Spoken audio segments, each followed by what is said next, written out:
right, so could this be the actual big break that the Holloway family has been hoping for? Let's turn now to our legal panel. Fox News legal analyst and defense attorney Mercedes Callan and Paul Callan, a former prosecutor and professor of media law at Seton Hall University. Thank you both for coming on. Nice to be here. It seems like they're grabbing at straws because almost 2 years later, to try to find anything that would either A, prove that Natalee actually made it to Joran van der Sloot's home, or B, would exonerate Joran van der Sloot in proving that he never brought her back to the home.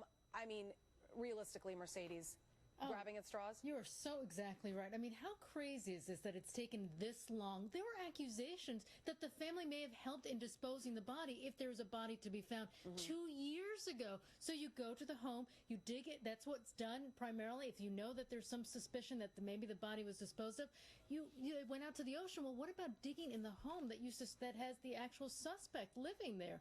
It's outrageous.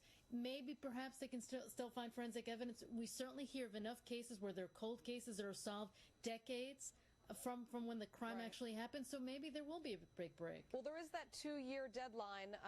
Come June, Joran van der Sloot's off the hook. Right, Paul? Yes, they are facing that 2-year deadline, and obviously if they have even the slightest reason to pursue a lead, they're going to be doing it aggressively now. But I have to agree with Mercedes. It's really unlikely that anything is going to develop here, and although, yes, there are some cold cases that do get solved, it's very, very rare.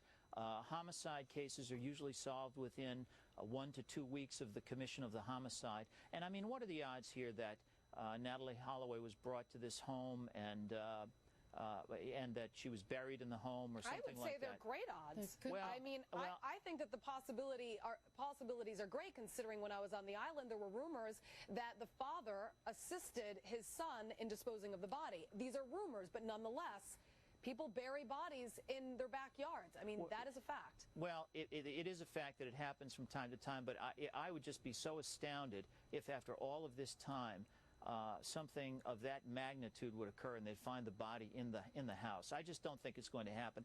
You know, I think they're hoping they'll find a spot of blood or a piece of DNA evidence that may contradict van der Sloot's prior testimony. And even the pathology